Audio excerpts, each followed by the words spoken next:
तो इस वीडियो में हम जानेंगे मसूद अजहर भारत का एक ऐसा आतंकवादी जो भारत ने पकड़ लिया, उसको छोड़ दिया और उसके बाद वो भारत के लिए बहुत महंगा पड़ा और हम सबके लिए बहुत महंगा साबित हुआ। एक ऐसा आतंकवादी।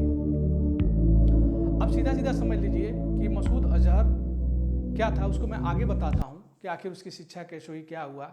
लेकिन उसने सबसे पहले समझ लीजिए कि उसने जो है क्या क्या हमले किए हैं भारत पे, उसको थोड़ा सा हम समझ लेते हैं। तो सबसे पहले वो पहला जो हमला करता है वो 2001 में भारतीय संसद पर हमला करता है। तो भारतीय संसद पर हमले की पूरी प्लानिंग करके और वहाँ पे जो है आतंकवादियों को भेजता है और उसके बाद वो हमला करवाता है। उसके बाद दूसरा जो हमला करता है 2008 पे मुंबई हमला। अब देखिए ये वही हमला था जो ताज होटल पे हमला हुआ था, जिसपे अजमल कसाब और वो बाकी लोग थे जो शिवाजी महाराज टर्मिनल पे भी हमला किए थे, ओबेरॉय ट्राइडेंस में हमला किए थे, कामा हॉस्पिटल में किए थे, नरीमन हाउस पे किए थे, फिर उसके बाद लियोपोल्ड कैफे पे किए थे। तो ये सारी चीज़ों पे हमला हुआ, एक एक करके मैं आगे बताता हूँ ये कैसे हुआ। तो 2001 पे हमला हो गया, 2008 पे हमला हो गया। उसके बाद 2016 में, यहाँ रुकता नहीं, 2016 में फिर पठानकोट पे हमला करता है। आगे क्या हुआ मैं बताता हूँ, अभी इसकी कड़ी आगे जुड़ी हुई है। उसके बाद 2016 के बाद ये भी फिर मानता नहीं है, फिर प्लानिंग करता है, साजिश करता है भारत के खिलाफ। और फिर उसके 2-3 साल के बाद 2019 में पुलवामा हमला करता है। अब ये देखिए ये सारे हमले कर रहा है ये मसूद अजहर आखिर है कौन? जैश ए मोहम्मद की स्थापना इसने कैसे की? जैश ए मोहम्मद क्या है? एक बहुत बड़ा आतंकवादी संगठन है, ये सब भी समझेंगे। फिर इंडिया में मसूद अजहर आया और उसे पकड़ा गया, फिर छोड़ दिया गया।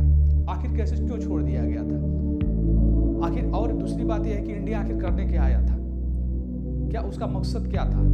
और उसके बाद हम इस वीडियो में जानेंगे कि मसूद अजहर की फैमिली क्या करती है, क्या इसके फैमिली के सारे लोग आतंकवादी हैं या फिर यही एक आतंकवादी है, ये चीज़ जानेंगे। उसके बाद भारत पे कितनी बार हमला किया हो तो मैंने आपको बता दिया, और अभी ये किस देश में है इस चीज़ को हम समझेंगे। तो उसके पहले हम देखते हैं ये इंट्रो वीडियो। पाकिस्तान के पूर्व राष्ट्रपति परवेज मुशर्रफ ने कबूल किया है कि जैश-ए-मोहम्मद का प्रमुख मौलाना मसूद अजहर आतंकवादी है और उसने पाकिस्तान में भी कई बम धमाकों को अंजाम दिया है। हालांकि मुशर्रफ ने साफ जवाब नहीं दिया। मोस्ट वांटेड दहशतगर्द जैश-ए-मोहम्मद सरगना मसूद अजहर आज से नई साजिश रचना शुरू कर दी है। 2 तस्वीरें आपको दिखा रहे हैं आपकी स्क्रीन पर। आतंकी संगठन जैश-ए-मोहम्मद का सुप्रीमो आतंकी मौलाना मसूद अजहर अगस्त के तीसरे हफ्ते में कांधार में था जब तालिबान ने काबुल पर कब्जा कर लिया था। मसूद अजहर ने मुल्ला अब्दुल गनी बरादर समेत तालिबान के कई नेताओं से मुलाकात की। माना जा रहा है कि मसूद अजहर ने कश्मीर में जैश-ए-मोहम्मद के ऑपरेशन के लिए तालिबान से मदद मांगी है। यानी अब शहर बसा नहीं है अभी और लुटेरे पहले ही आ गए। अब स्टार्ट देखिए होता है यहाँ से। मसूद अजहर का जो जन्म होता है वो पाकिस्तान के पंजाब में, जैसे भारत में एक पंजाब है वैसे पाकिस्तान में भी एक पंजाब है। वहाँ बहावलपुर एक डिस्ट्रिक्ट है। तो बहावलपुर के डिस्ट्रिक्ट में सन 1968 में इसका जन्म पाकिस्तान में होता है, बहावलपुर में। अब देखिए इसके माँ बाप जो थे उनके 11 बच्चे थे टोटल। तो उन 11 बच्चों में से 5 बेटे थे और 6 लड़कियाँ थी। तो 5 लड़कों में से ये तीसरे नंबर पे आता है। तीसरा जो नंबर था वो इसका था। तो अजहर के मसूद अजहर जो था, इसके जो पिता हैं उनका नाम अल्लाह बख्श शब्बीर है, जो एक सरकारी स्कूल में टीचर है। उसके साथ साथ टीचर के साथ साथ एक मौलवी भी हैं वो। और इसका जो परिवार है ना वो एक डेयरी और पोल्ट्री फार्म चलाता है। यानी कहने का मतलब ये है कि दूध का और मुर्गे का जो है कारोबार ये लोग करते हैं अपना खर्च चलाने के लिए, जॉब के साथ साथ।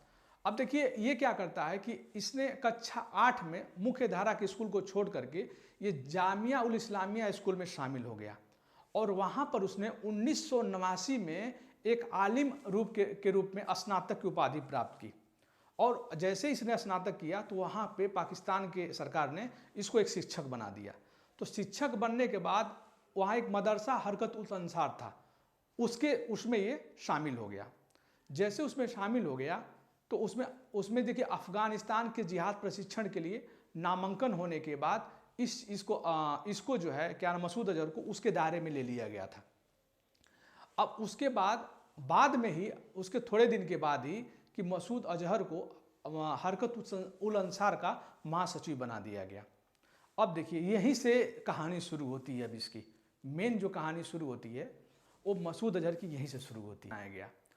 अब जब महासचिव बनने के बाद अब इसका काम क्या था कि लोगों को भर्ती कराना, धन जुटाना, पैसा जुटाना, इन सारी गतिविधियों में ये लग गया।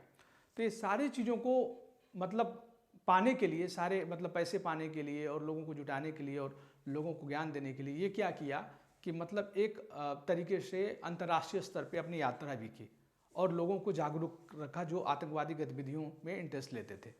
अब देखिए उसके बाद अलकायदा से क्या, अलकायदा आप जानते हैं कि एक सुन्नी इस्लामवादी संगठन है जिसकी स्थापना ओसामा बिन लादेन ने की थी। और Osama bin Laden, Abdullah Azam का भी नाम आता है। अब्दुल्ला आजम और ओसामा बिन लादेन दोनों ने 1988 के आसपास इसमें उन्होंने किया था। अब देखिए अब ये भारत कब आता है और क्यों आता है। इसके जो दो और आतंकवादी संगठन थे उनके बीच में कुछ कहासुनी होती है, दोनों ग्रुप में एक झगड़ा हो जाता है।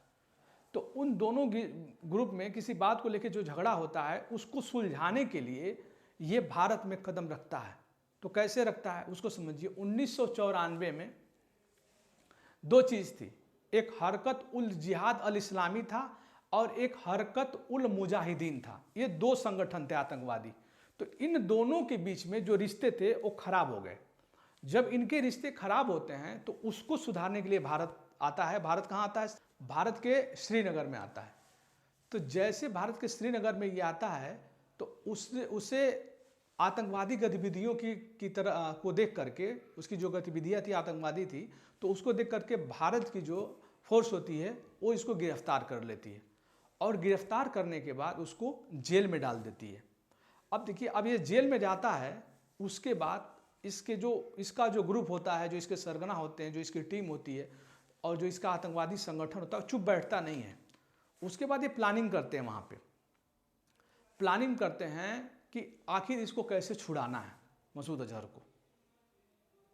और प्लानिंग करने के बाद वो तुरंत नहीं, कम से कम 2 से 3 साल प्लानिंग करते हैं कि इसको छुड़ाना तो है, क्योंकि ये जब तक नहीं रहेगा तब तक कोई भी हमला हो ही नहीं पाएगा, क्योंकि ये मास्टर माइंड है। इसके पास इतना माइंड है कि कैसे हमला करना है, किसको कब भेजना है, कहाँ से भेजना है, सारी चीज़ों की प्लान यही बनाता है।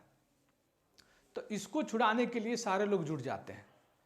तो अब देखिए इसको छुड़ाते कैसे हैं। 1999 में एक प्लेन का अपहरण करते हैं। वो कैसे करते हैं मैं आगे बताऊंगा आपको। वो प्लेन कहाँ से करते हैं, नेपाल में, नेपाल से प्लेन कहाँ जाती है उसको मैं अभी आगे बताता हूँ। लेकिन 1999 में इसको जो है छुड़ाने के लिए प्लेन का वो करते हैं, उसके बाद इसको छुड़ाते हैं। तो ये बाद में आगे मैं बताऊँगा। पहले आप ये समझ लीजिए कि आखिर ये जहाँ का है उसके बारे में समझते हैं कि आखिर इसका परिवार जो है, इसका मसूद अजहर का जो परिवार है वो कहाँ पे है।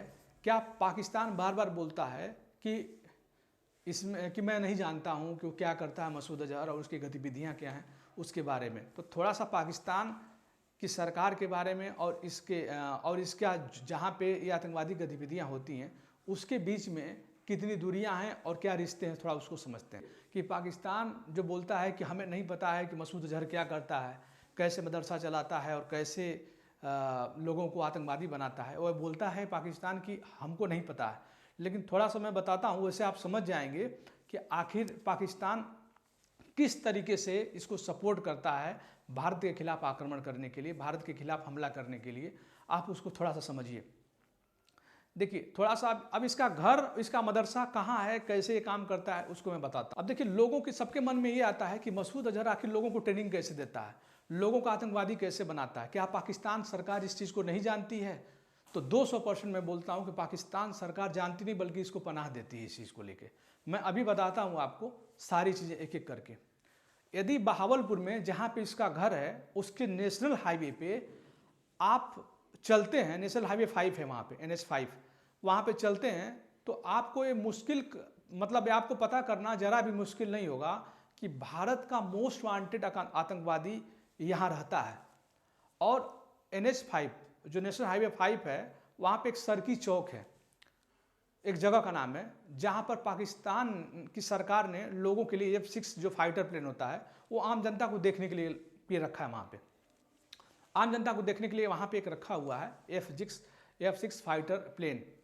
तो अब वो एक जगह है, तो वहाँ पर से कुछ मिनट तक अगर आप आगे पैदल चलते हैं तो मुश्किल से 900 मीटर या 1000 मीटर आप पैदल चलते हैं, 1 किलोमीटर के आसपास, तो वहाँ पे आपको जामिया सुबहान अल्लाह मस्जिद आती है। तो ये जामिया सुबहान अल्लाह जो मस्जिद है, ये वही मस्जिद है जहाँ पे मसूद अजहर धर्म के नाम पर मजहबी तालीम और जिहादियों की भर्ती करता है। अब समझ लीजिए, ये क्या इस चीज़ को पाकिस्तान को पता नहीं है? ये सारी चीज़ें पता है। कैसे पता है? अब देखिए मैं बताता हूँ आपको। अब देखिए बहावलपुर इलाके में ये आता है, जो ये मस्जिद जहाँ पे मसूद अजहर ये काम करता है, वहाँ पे बहावलपुर इलाके से पाकिस्तान आर्मी जो 31 काप्स का मुख्यालय है, वो बेहद मतलब संवेदनशील इलाका एक तरीके से है। ये कहा जाता है कि इस मुख्यालय में पाकिस्तान के न्यूक्लियर प्रतिष्ठान है। बताइए, इतनी बड़ी चीज़ है तो कितने वहाँ फोर्स लगी होगी। आप ये जानकर हैरान हो जाएंगे कि जैश मोहम्मद का जो मुख्यालय है और पाकिस्तान के आर्मी के 31 काप्स हैं, उसके बीच की दूरी मात्र 8 से 9 किलोमीटर है, उससे ज़्यादा नहीं है। यानी कि भारत का सबसे मोस्ट जो वांटेड आतंकवादी है, वो पाकिस्तान की छत्र छाया से मात्र 8 से 9 किलोमीटर दूर पर अपना आतंकवाद का जो मदरसा है वो बेखौफ रूप से चलाता है, और पाकिस्तान कहता है कि मुझे उसके बारे में कुछ जानकारी नहीं है। दूसरा, 2 आवास उसके हैं। दूसरा आवास समझिए। अब दूसरा आवास के बारे में भी आप समझ लीजिए। मसूद अजहर का जो दूसरा आवास है वो बहावलपुर से करीब ठीक 4 से 5 किलोमीटर की दूरी पर स्थित है। यह आवास जामिया मस्जिद के ठीक बगल में है। अब देखिए, वही जामिया मस्जिद जहाँ से लाहौर कोर्ट की जो दूरी है मैक्स 1 से 2 किलोमीटर मानी जाती है, और जिला कलेक्टरालय जो वहाँ पे है, जो कलेक्टर कार्यालय बोलते हैं, सिर्फ 3 से 4 किलोमीटर की दूरी पर स्थित है। और अब देखिए, ये दोनों जगह पे जो पाकिस्तान की सेना है, उसके जो जवान हैं पूरी तरीके से सुरक्षित हैं। तो ये सारी चीज़ें मतलब उतने दूर से होने के बाद भी ये सारी चीज़ें होती हैं, और पाकिस्तान बोलता है कि हमें कुछ भी पता नहीं है। तो इससे आप समझ सकते हैं कि वो कितना बड़ा झूठ पाकिस्तान बहुत पहले से बोलता आया इंडिया के साथ। तो अब देखिए आगे क्या होता है, आगे थोड़ा सा हम समझते हैं कि मसूद अजहर को आखिर लोग छुड़ाते कैसे हैं। तो 24 दिसंबर 1999 को इंडियन एयरलाइन एक थी IC 814 जो काठमांडू जो नेपाल में है, तो नेपाल से दिल्ली के लिए मतलब भारत अपने इच्छित गंतव्य के लिए उड़ान भरती है ये। अब उसके बाद जो उड़ान चालक और जितने भी उसमें लोग थे, यात्री थे, उसके सहित उनकी संख्या 180 से 190 के बीच बताई जाती है। तो काठमांडू से जैसे रवाना होती है फ्लाइट, जो है जैसे ही टेक ऑफ करती है, तो टेक ऑफ करने के बाद जैसे ही उसने नेपाल का बॉर्डर क्रॉस करती है, नेपाल का बॉर्डर क्रॉस करके इंडिया के बॉर्डर में जैसे ही आती है, तो उस विमान का अपहरण कर लिया जाता है। और उस विमान का अपहरण करने के बाद वो लोग बोलते हैं कि इस विमान को लाहौर ले चलो आप। तो पायलट बोलता है कि नहीं, उसके लिए हमारे पास फ्यूल नहीं है। तो फ्यूल नहीं है तो फ्यूल के लिए लोग बोलते हैं कि फ्यूल आप कहाँ ले सकते हो। तो पायलट बोलते हैं कि अमृतसर में हम फ्यूल को ले सकते हैं। तो अमृतसर में एयरपोर्ट पे वो फ्लाइट जो है वहाँ पे लैंड करती है, और वहाँ फ्यूल के लिए वो पायलट जो है बात करता है। तो आतंकवादियों को ऐसा लगता है कि ये जो पायलट बात कर रहा है ये फ्यूल के लिए नहीं बात कर रहा है, ये बात कर रहा है कि अभी हमला होगा, भारत के जो सैनिक हैं वो हमला करेंगे हमारे पे, हम सबको मार देंगे, जबकि ऐसा कुछ नहीं था। अब उसके बाद वो फ्यूल भरने भी नहीं देते हैं, और उसको बोलते हैं पायलट को गन पॉइंट पे सटा करके, भाई जल्दी से फ्लाइट उड़ाओ नहीं तो हम तुमको मार देंगे। अब उसके बाद ये फ्यूल भी नहीं भरते हैं, तुरंत मारने के लिए जो बोलते हैं, तो पायलट तुरंत फ्लाइट को जो है तुरंत टेक ऑफ कर लेता है। अब देखिए वहाँ से अमृतसर एयरपोर्ट से जैसे ही फ्लाइट टेक ऑफ होती है, तो फ्लाइट टेक ऑफ होने के बाद ये बोलते हैं कि लाहौर आप उतारो फ्लाइट को, लाहौर पे लैंड कराओ आप। तो लाहौर में जब ये बात करते हैं लोग, तो लाहौर के वहाँ के जो लोग होते हैं वो सिग्नल नहीं देते हैं, वो बोलते हैं नहीं यहाँ फ्लाइट नहीं उतरेगी। तो जैसे वहाँ देखते हैं कि सारी लाइटियाँ वो लोग लाइट ऑफ कर देते हैं, वहाँ की जितने भी एयरपोर्ट की लाइट होती है, तो फ्लाइट अब कन्फ्यूज जाती है। तो उसके बाद वो लोग वहाँ नहीं ले जाते हैं, फिर दुबई ले जाते हैं। दुबई ले जाने के बाद उस फ्लाइट में फ्यूल भरते हैं। फ्यूल भरने के बाद उस फ्लाइट में उसके बाद वो लोग ले जाते हैं वहाँ पे, क्या नाम है कि अफगानिस्तान में कंधार में, और वहाँ पे ले आकर के वो लोग फ्लाइट को हाईजैक कर लेते हैं और वहाँ से अपना मांग पूरा करते हैं, बोलते हैं। तो जो वहाँ से जो वहाँ लोग फ़ोन करते हैं और बोलते हैं, तो उस समय भारत के प्रधानमंत्री अटल बिहारी वाजपेयी थे, उन्होंने फिर बात की अजीत डोभाल से कि भाई क्या होगा। वो लोग बोले थे कुछ कुछ अमेरिकी डॉलर पैसे बोले थे, 10,000 के कितने, और उसके बाद वो लोग बोलते हैं कि 30 से 35 आतंकवादियों को छुड़वाने के लिए, जिसमें अजीत डोभाल जाते हैं। और अजीत डोभाल जो है कुछ अपने तरफ से बहुत माइंडेड हैं, इंडिया की तरफ से बहुत ही होनहार ऑफिसर हैं। उन्होंने क्या किया कि अपने तरफ से जो है 3 ही, पहले तो एक ही बोला था कि हम 1 आतंकवादी को देंगे आपको, तो वो सबसे पहला जो नाम देते हैं ना वो इसी मसूद अजहर का देते हैं। ये मसूद अजहर का नाम सबसे नंबर 1 पे देते हैं कि इसको जो है पहले नंबर पे चाहिए, उसके बाद हमको बाकी सारे आतंकवादी चाहिए। तो अजीत डोभाल बोलते हैं नहीं नहीं, मसूद अजहर को देंगे, इसके साथ 2 आतंकवादी बस और हम दे पाएंगे, इसके बाद हम नहीं दे पाएंगे। तो समझते हैं कि जल्दी से छुड़ा लेते हैं, नहीं तो वो भी नहीं देंगे और ये सारे लोगों को लेके चले जाएंगे। अमेरिका वगैरह से लोग बात करने लगते हैं, अजीत डोभाल वहाँ पे अमेरिका से बात करते हैं, फिर वहाँ रसिया से बात करते हैं, उनके वाइस प्रेसिडेंट से बात करते हैं। तो उस गतिविधि को समझ करके जल्दी करने के चक्कर में जो है ये 3 आतंकवादी लेकर के, एक इसको लेते हैं, क्या नाम है कि मसूद अजहर को, और मसूद अजहर के बाद 2 आतंकवादी को और लेते हैं। तो जैसे ही भारत इनको छोड़ता है ना, तो छोड़ने के बाद उनको तो दे देता है, लेकिन अब देखिए मसूद अजहर अब चैन से नहीं बैठता है यहाँ पे। मसूद अजहर जब भारत के जेल से वापस पाकिस्तान चला जाता है तब फिर वो प्लानिंग करता है। अब प्लानिंग क्या करता है उसको मैं बताता हूँ आपको। अब उसके बाद पहला हमला क्या करता है, देखिए 2001 में भारतीय संसद पे हमला करता है, 2008 में मुंबई हमला करता है, 2016 में पठानकोट और 2019 में पुलवामा हमला करता है। तो अब ये देखिए ये 4 हमले जो है थोड़े थोड़े अंतराल पे ये करता है। अब भारत ने उसको छोड़ा, लेकिन भारत के लिए वो कितना महंगा साबित हुआ इसको आप अच्छी तरह से समझ सकते हैं। हमारे इतने बेकसूर सैनिकों को उसने मारा, इतने बेकसूर लोगों को मुंबई हमले में जो है उनकी जान गई। तो अब इस चीज़ को एक बार अच्छे से समझते हैं। 2001 में भारतीय संसद पे जब हमला करता है तो 2001 में हमला करने से पहले वो क्या करता है, जैश ए मोहम्मद एक आतंकवादी संगठन सन 2000 में उसका जो है संगठन का निर्माण करता है। तो 2000 में निर्माण करने के बाद जब इंडिया छूटता है उसके बाद वो बनाता है उसको, और बनाने के बाद 2001 में सबसे पहले भारतीय संसद पे हमला करता है, जिसमें अब भारत ने पाकिस्तान पे आरोप लगाया, लेकिन पाकिस्तान ने डायरेक्ट बोल दिया कि इसमें मेरा कोई भी रोल नहीं है। जबकि नई दिल्ली में भारतीय संसद पे अब 13 दिसंबर 2001 को ये हमला हुआ था, और इस हमले में ये बताया गया था कि लश्कर-ए-तैयबा और जैश ए मोहम्मद जो 2 बड़े आतंकवादी संगठन हैं पाकिस्तान के, उनमें उन्हीं का हाथ है। एक जो हाफिज सईद है और ये है, इन दोनों का हाथ है। तो अब देखिए इसमें, अब इस हमले में देखिए क्या होता है कि हमले में 5 आतंकवादी थे, तो 5 तो मार दिए जाते हैं, लेकिन 5 मारने के बाद हमारे 6 पुलिसकर्मी और 2 संसद के सुरक्षाकर्मी और 1 माली उसमें होता है, वो 14 लोग कुल टोटल शहीद हो जाते। तो ये था 2001 में संसद का हमला। तो 2001 में जब संसद का हमला होता है तो इसमें ये सारी चीज़ें होती हैं। तो भारतीय संसद पे हमले के बाद वो शांत नहीं होता है, क्योंकि अब भारत ने छोड़ दिया उसको, तो उसके बाद वो प्लान पे प्लान बनाता है। जब भारत ने बहुत दबाव बनाया पाकिस्तान के ऊपर, तो जस्ट औपचारिकता के लिए उसने क्या किया कि मसूद अजहर को पाकिस्तान के अधिकारियों ने एक तरीके से 1 साल के लिए हिरासत में लिया था।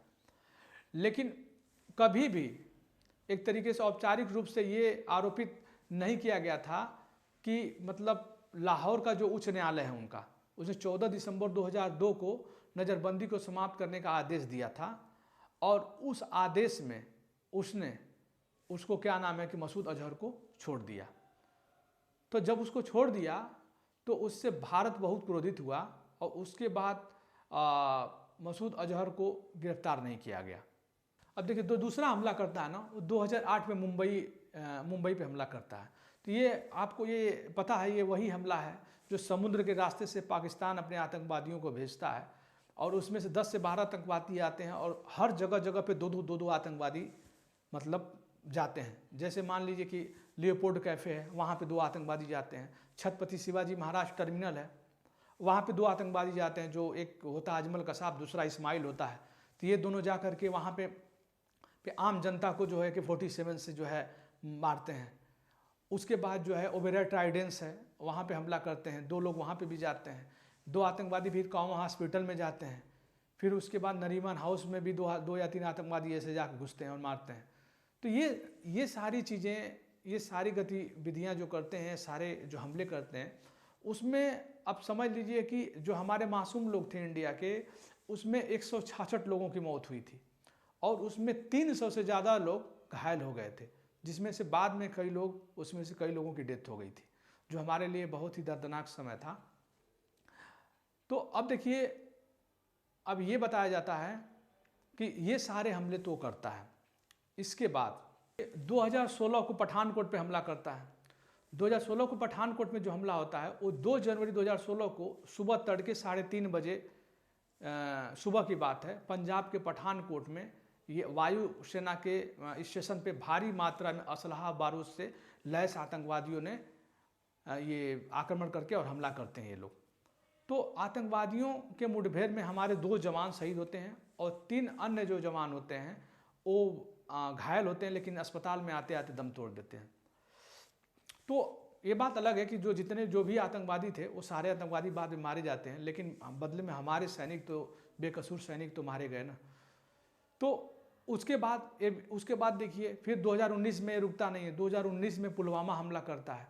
पुलवामा हमला 24 फरवरी 2019 को जम्मू श्रीनगर के राष्ट्रीय राजमार्ग पर भारतीय सुरक्षा कर्मियों को ले जा रही एक सीआरपीएफ की बस होती है, उस काफिले पर हमला होता है, जिसमें 40 भारतीय सुरक्षा कर्मियों की जान चली जाती है। यह हमला कहाँ पे होता है? जम्मू कश्मीर के पुलवामा जिले के अवंतीपोरा के निकट एक लेथापोरा जगह है, उस इलाके में उस जगह पे ये हमला होता है। तो मसूद अजहर ग्लोबल टेररिस्ट है, ये सबको पता है। इस समय कहाँ पे है? पाकिस्तान में है। तो इस समय पाकिस्तान में है और वो ग्लोबल टेररिस्ट है, जिसका अंतर्राष्ट्रीय आतंकवादी है। यानी कहने का मतलब ये है कि अब वो किसी दूसरे देश में यात्रा नहीं कर सकता है, एक जगह से दूसरे जगह पे अब नहीं जा सकता, वो जहाँ पे है वहीं पे रहेगा। अगर कहीं भी गया तो पकड़ करके तुरंत एयरपोर्ट पे उसको जो है वहाँ की गवर्नमेंट जो है उसको जेल में डाल देगी। तो इसलिए मसूद अजहर अस्थायी रूप से पाकिस्तान में है। कुछ लोग बोलते हैं कि वो मर गया, उसको मरने की धमकियाँ आई, फिर बाद में किसी ने बोला कि नहीं नहीं, अरे वो तो जिंदा है, मरा नहीं है। तो मसूद अजहर की ये सारी चीज़ें थी। तो इस वीडियो में यही था। जय हिंद।